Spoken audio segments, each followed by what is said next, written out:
Hallihallo, ich bin der Peter. Ihr kennt mich als Stormtrooper oder als Extension. Und das ist die erste Folge von meinem Vlog Gedanken eines alten DJs. In der ersten Folge wollen wir über das Älterwerden generell sprechen. Sowohl als auftretender Künstler als auch als Partygänger. Wir werden alle älter, das lässt sich schwer verhindern. Alles um uns herum verändert sich, die Technik wird anders, die Leute sind anders, die Leute im Club sind plötzlich anders. Die DJs, die mit mir auf dem Line-Up stehen, könnten meine Kinder sein. 20 Jahre jünger als ich, unfassbar, aber ja, das ist so. Und dann bekomme ich Sachen zu hören wie: Ich bin mit deiner Musik groß geworden oder ich kenne deine Tracks von meinem Vater.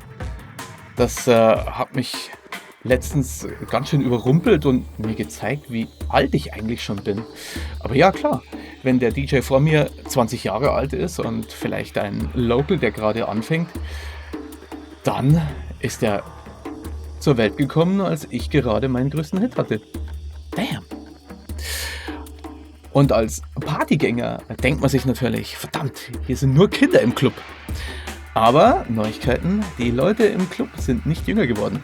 Die waren schon immer 20 Jahre alt. Nur die Leute, die sich aufregen, werden älter. Und weniger. Ja, als wir angefangen haben, auf Partys zu gehen, als wir mit 18 im Club sind, da gab es auch alte Leute, die sich aufgeregt haben, dass nur junge Leute da sind. Und wir haben uns gedacht: Was will denn der Opa hier? Der muss schon längst im Bett sein. Aber am Ende des Tages ist es doch eigentlich scheißegal, wie alt man ist, oder? Wir sind alle im Club, um zu feiern, um Spaß an der Musik zu haben und um eine gute Zeit zu haben. Und egal, ob man jetzt 18 oder 38 oder 58 ist, wir wollen alle nur Spaß haben. Sollte man vielleicht nicht außer Acht lassen. Dann gibt es natürlich noch die Leute, die schreien: Techno hat sich von seinen Wurzeln entfernt und es ist alles so schlecht geworden.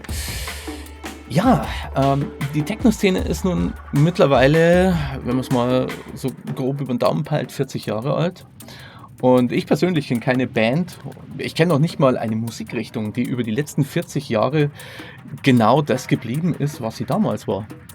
Alles entwickelt sich, alles verändert sich.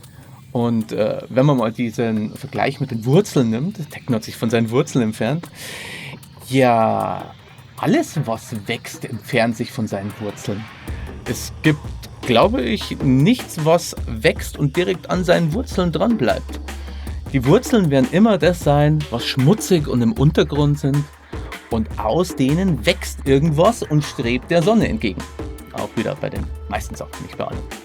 Aber ja, natürlich, das, was nach oben treibt, ist immer anders als das, was unter der Erde bleibt, im Untergrund. Und vielleicht gefällt einem das nicht immer, aber es gibt auch immer etwas, das man gut finden kann daran. Man muss nur ein bisschen schauen und gewillt sein zu schauen. Und dann ist die Veränderung und das Älterwerden eigentlich gar nicht so schlimm. Wenn man nicht nur einen Fokus drauf hat, was einem nicht gefällt, sondern vielleicht verstärkt darauf achtet, was einem gefällt.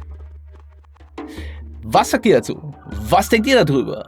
Lasst es mich wissen. Schreibt in die Comments. Ruft mich an. Nein, ruft mich nicht an. Schreibt nur in die Comments. Ich antworte drauf. Und diskutieren wir drüber, wie es ist, älter zu werden. In diesem Sinne, Rinne in die Rinne.